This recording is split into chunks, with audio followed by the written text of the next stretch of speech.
In the obit, J. Harford. From the Brookville Tribune. From the Brookville Tribune 8 years ago. That can't be right. What is it? J. Harford. That's my grand's name. Juniper Harford. Oh, this is creepy. If your grand is 6 feet under, 3 towns over, then who am I living with? Hey guys, TheElusiveMad here, and we are back with more Beacon Pines. So, like, Grandma's got drug jam? Is that what I'm hearing? Is that what I've gathered? Cause, like, I don't even know what to make of this. She's got a secret lair basement thing where she has explosives and drug jam. So, let's see where this story goes. To end all speeches. Luca awoke to find himself face down in bed. He moaned into his pillow. Why would Gran drug him? Or rather, why was she trying to drug Mr. Nuncreed? Yeah, I don't think they're, like, specifically for me, but Mr. Nuncreed, it's got his name on it. Interesting.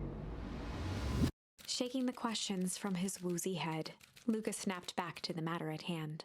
But we also don't trust Mr. Nuncreed because we had a death from him. The festival! How are my legs? Are we done being wobbly? I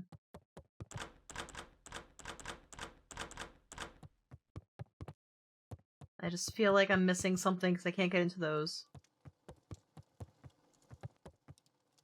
That's still open.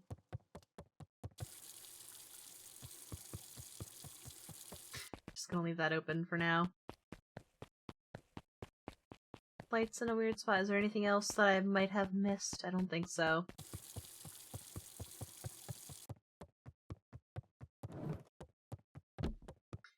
Alright, I guess we're going to the festival.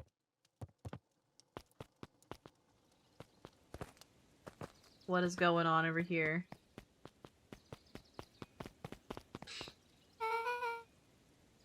Where have you been? Gran put something in the jam. Yeah, we know. Secret messages for secret conspirators.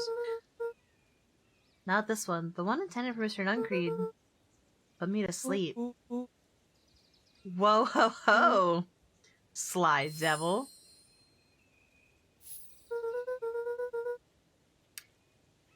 I think she's trying to remove him from the equation. Might be a danger. Have you found anything? We looked around but haven't seen anything odd. Your grand is nowhere to be found. And Mr. Nuncreed is just loafing around waiting for the speech. What speech?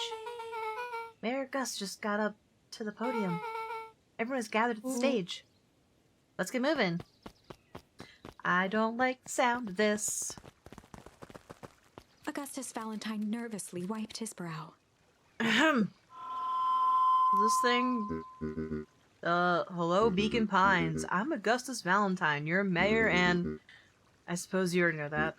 Oh yes, before we get started, I just wanted to take a moment to recognize someone who couldn't be here today. This town wouldn't be where it is today without my father, Sharper Valentine. So I thought we could begin with a round of applause befitting such a great man.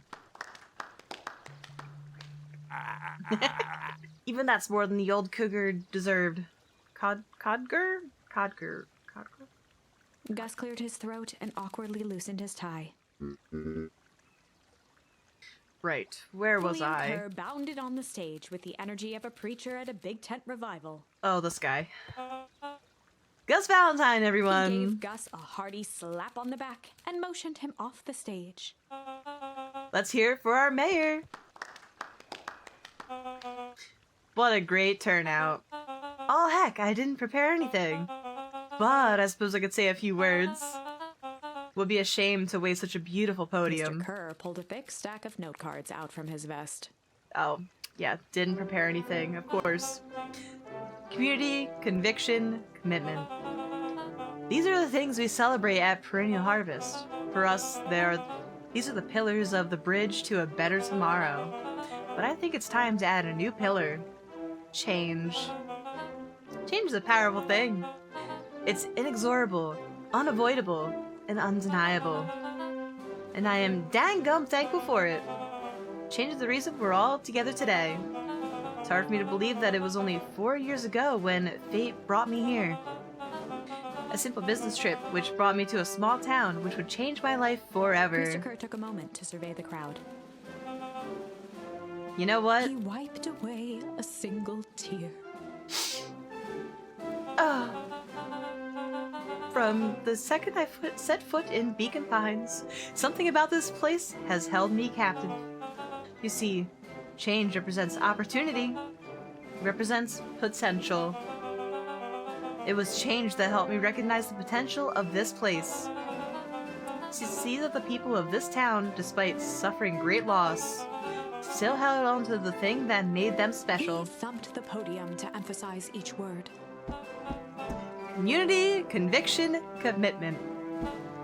Change. Mr. Kerr nodded confidently, biting his lip. The crowd was silent in rapt attention. Fate made a perfect match that day. Nothing is more important to you all than community. And Perennial Harvest is a community first and foremost. Mr. Kerr methodically made eye contact with each section of the crowd. The only way you made it through the foul harvest was an unshakable conviction. A conviction that a better tomorrow was just over the horizon. Perennial Harvest was founded on the conviction that we are the horizon. This festival is a symbol of our commitment to each other. His voice began to build to a crescendo. We now walk hand in hand into a future we will shape together. And that is what change is all about. Grabbing the future by the scruff of the neck and making things happen. Change is a choice. I'm tickled pink that we will all be making that choice together. How great is that? Just imagine what we can accomplish. What was The that? crowd began to look around nervously. Oh no. Don't worry, a little thunder isn't going to ruin this day. Everyone remain Mr. calm. Kerr quickly flicked through his note cards. Where was I? Through all of my travels, I have learned one true thing. One always reaps what they sow. We have all planted a lot of good in this town. And so, it is with a happy heart that I can proclaim He raised his hands up to the heavens. our harvest awaits.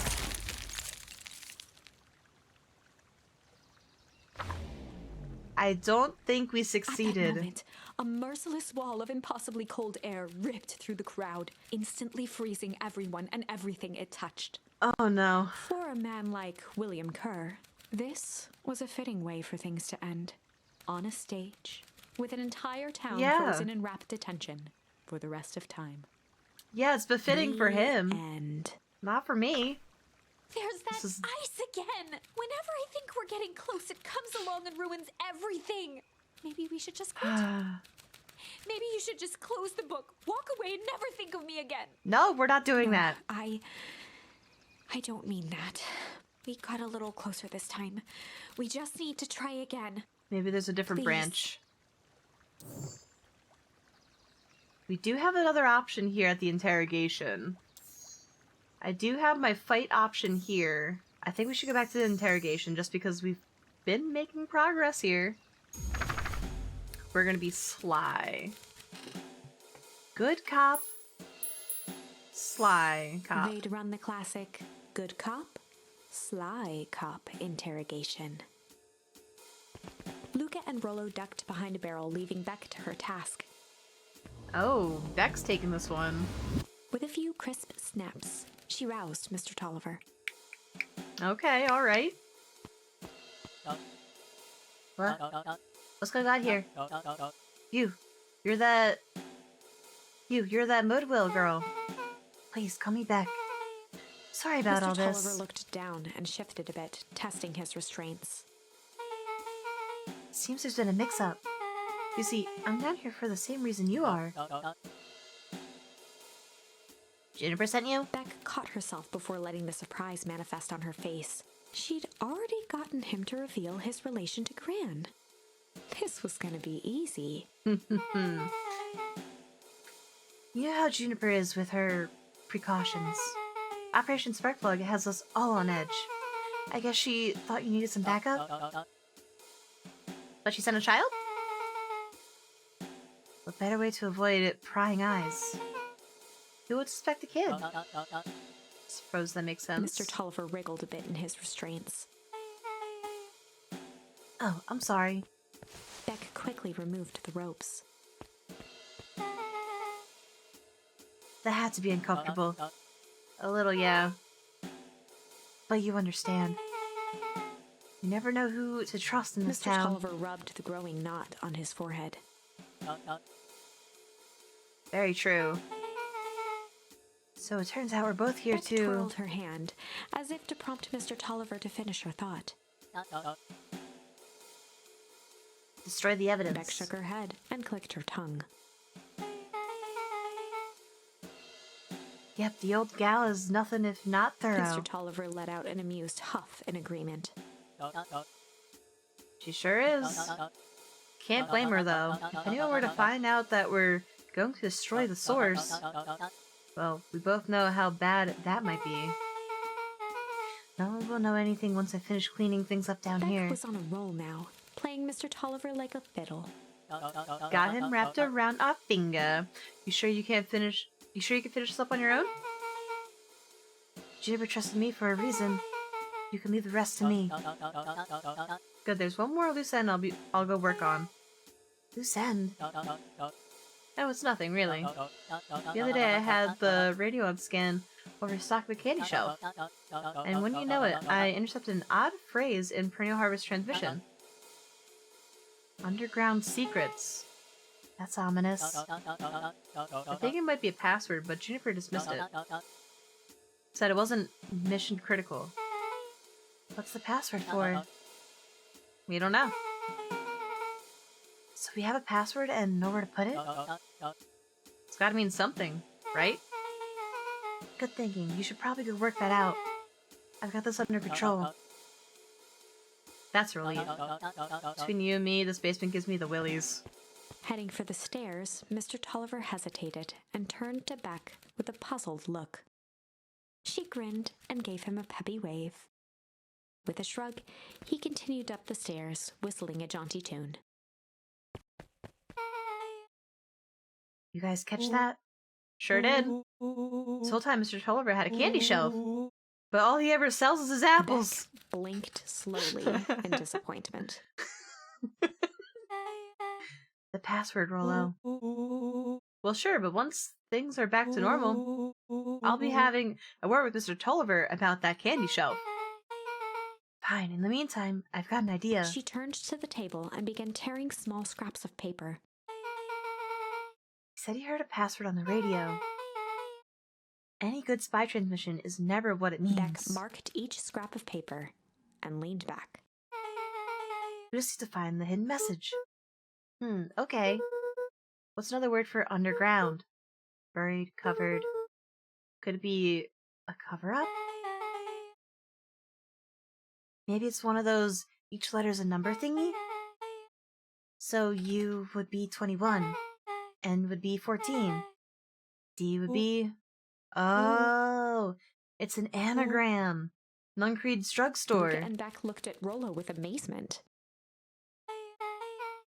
Bro, that's incredible. Well, it's either that or Kren's nude drugstore. Yeah, I think you were right the first time. How did you do that? What can I say? I love ciphers. Well, I guess we know where to go next. We're going to the drugstore.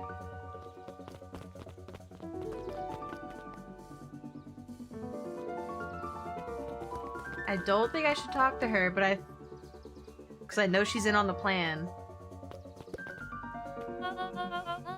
You scared me half to death. Sorry.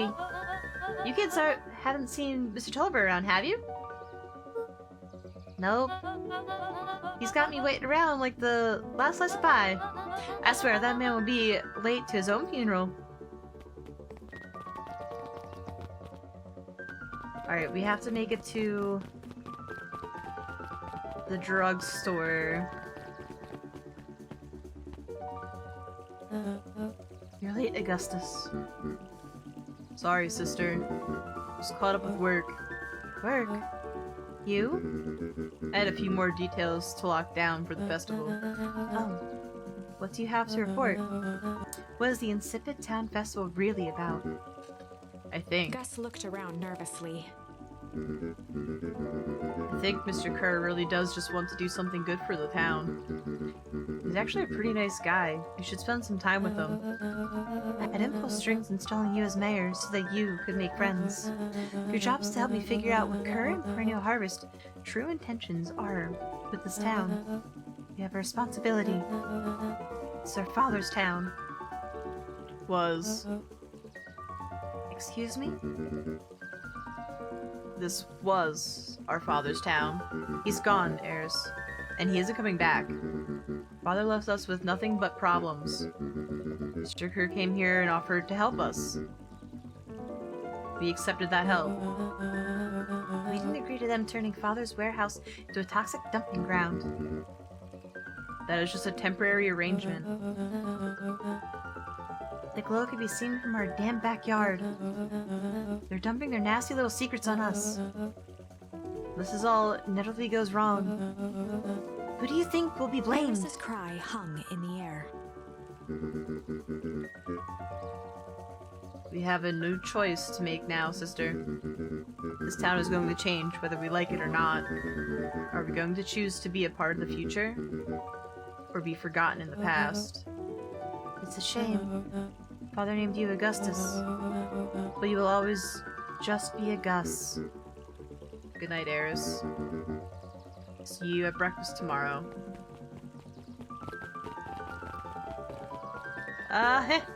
It's getting late, children. That it is, that it is. We're just on our way. Don't mind us. And that one lady's still reading in the town. Solomon? Solomon stood proudly at the entrance to the drugstore, holding a brown bag overflowing with black licorice. Black licorice. Hey, Solomon. We're looking for Mr. Nutcreed. Is he still here? I'm afraid not.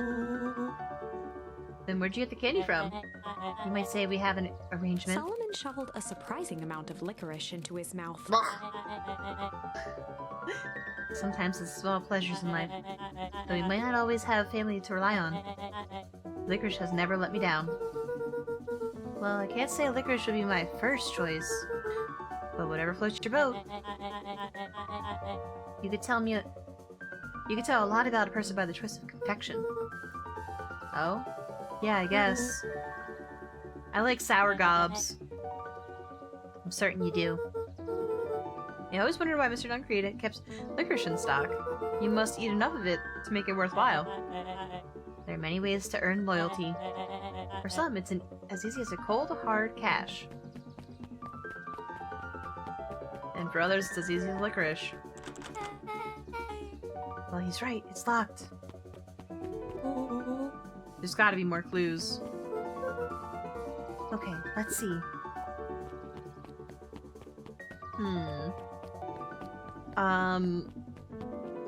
From a previous life, the phone booth might be an option.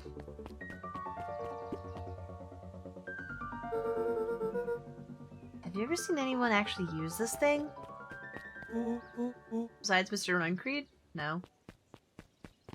Beck cupped her hands on the glass to peek inside. That's not a normal phone booth. It's got like a blinky keypad. Why would there be a blinky keypad? Crude's new drugstore! I mean, underground secrets! The password! Someone opened the door and they all squeezed in. I don't like this. Alright, let's see here. Luca cracked his knuckles and entered the letters into the keypad. Underground secrets. Sounds like that did something. Great, now what? I guess we... The inside Ah! of the phone booth dropped loose from its shell. Oh no. Without even the space to panic, Oh no. they closed their eyes, held their breath, and accepted their fate. Is this... Suddenly, the chaotic descent slowed to an effortless landing. Okay. It was unclear where they ended up, but at least it was solid ground. Okay. The air was stagnant and smelled vaguely of chlorine. Chlorine? I knew it. I knew that there was a secret hub full of strange tubes under the phone booth. Of course I did. Didn't I say that? No. I definitely thought it. Luca, do you remember when I said how cool it would be if the transdimensional conduits from Hank Atomic issue number 12 were real? Rolo, at one point or another, you said that about every technology ever discussed in Hank Atomic. That's why I'm such a good predictor. Looks like each of these has something written on them.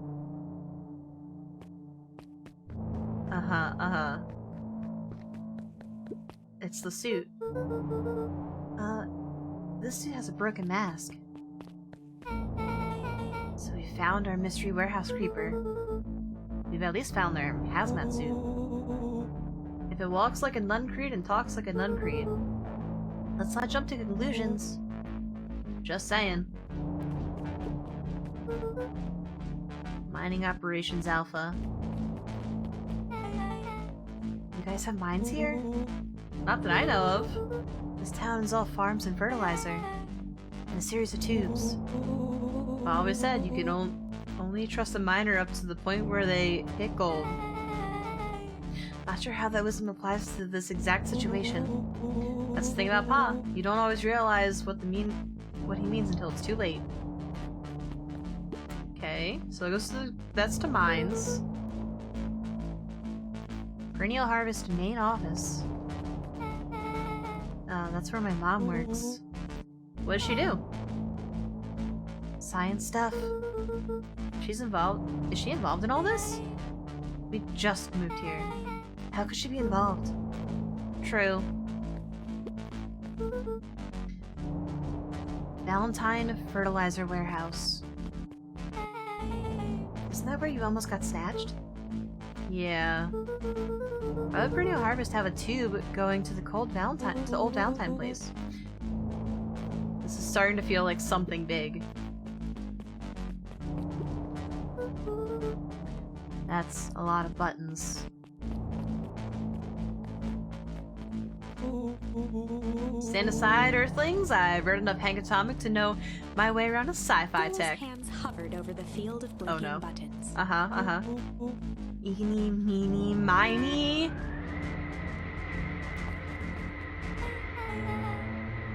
Bro, what'd you do? Nothing! I didn't even mow yet! Oh no. What was that? Hide! Where? There's nothing but weird tubes down here. Just get back. Oh god, None. Shit. Shit. Shit. Awesome!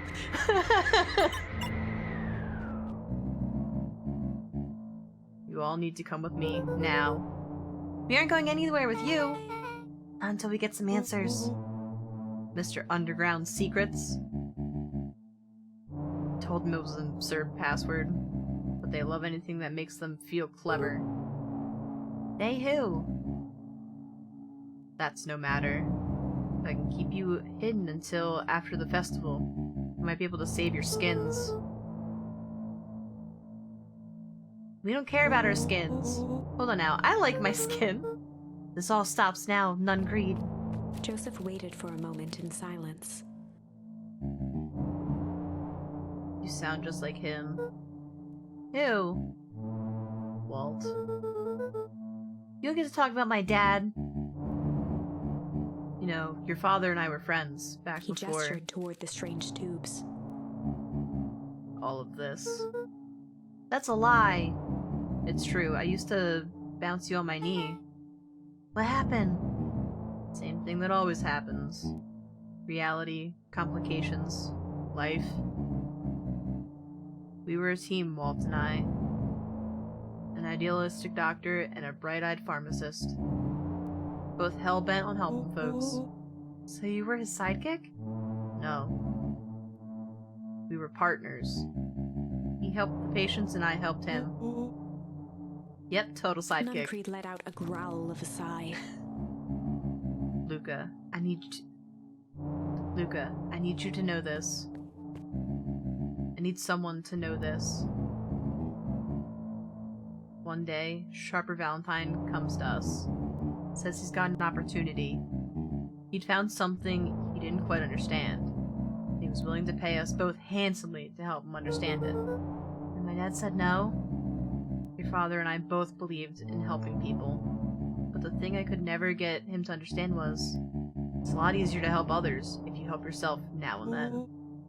Classic sidekick into villain plotline. Walt loved being righteous, almost more than he loved his family. He was wrong about one thing. When he begged me not to take Valentine's offer, he said, Joseph, a person says yes one time to Sharper Valentine, I'll make sure they keep on saying yes to him until the day he's dead and gone. He shook his head wistfully.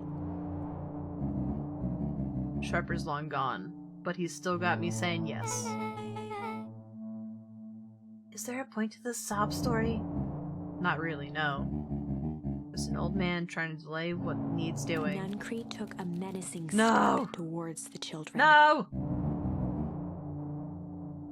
Tried to keep you safe. I tried to keep you and Juniper out of this. But you forced my hand. Luca began to laugh. What? You really don't know? My gran isn't out of this. She's been scheming right under your nose. Juniper? Seems like she's been planning on crashing the town's party. She's going to disrupt the festival? Why would she? The color drained from Nuncreed's face. How does she know? Apparently she knows a lot of things. What? Let's just say this isn't the only underground lair we've busted into today. And honestly, hers is way cooler. She's got maps and explosives and bad intentions, big man. Nuncreed grabbed Luca by the shoulders. Oh no. His eyes were frantic. Oh no. You need to tell me what she's going to do right now. She doesn't understand what it is she's messing with. Tell me now, she's in danger, boy. I don't know. She had a map with a mark on the fountain in town square. The fountain. But why would... A jolt of realization struck Mr. Nuncreed. She knows about the source. What the heck is the source? If she tries to destroy the source, it will catalyze and... Dear God, she's going to freeze us all. Oh no. You all need to run. Run where? Away. As far away from this town as you can get. Head west and don't look back. That did not go how I expected. So... we're totally following him, right? Totally. See you on the other side. You good? Yep.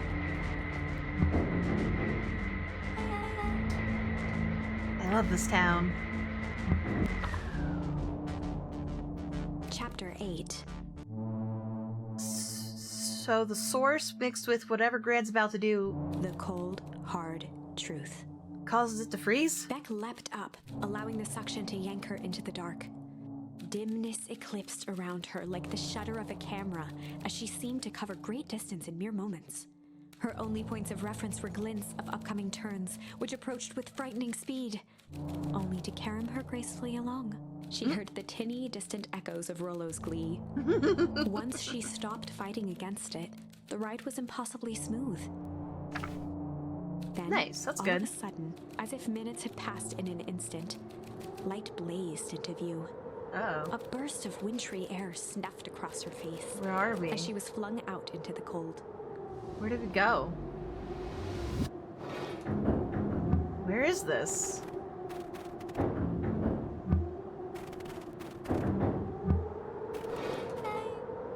That was intense. Yeah. I think I might have parted with some fluids in there. Rolo. Any idea where we are? Somewhere cold? Doesn't look like it got on any of us. I didn't feel like we traveled that far. So where did it all go? This place sucks. Why would anyone even want to blow something up out here? One way to find out, I suppose. We've got to catch up to Nuncreed. I think he went this way.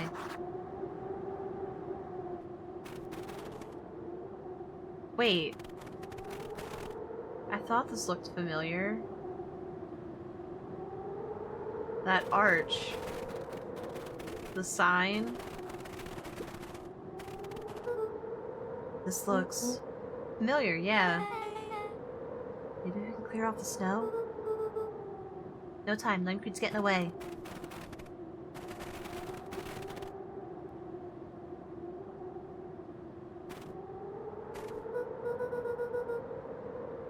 Okay, this is really starting to... Okay, this is starting to feel really familiar.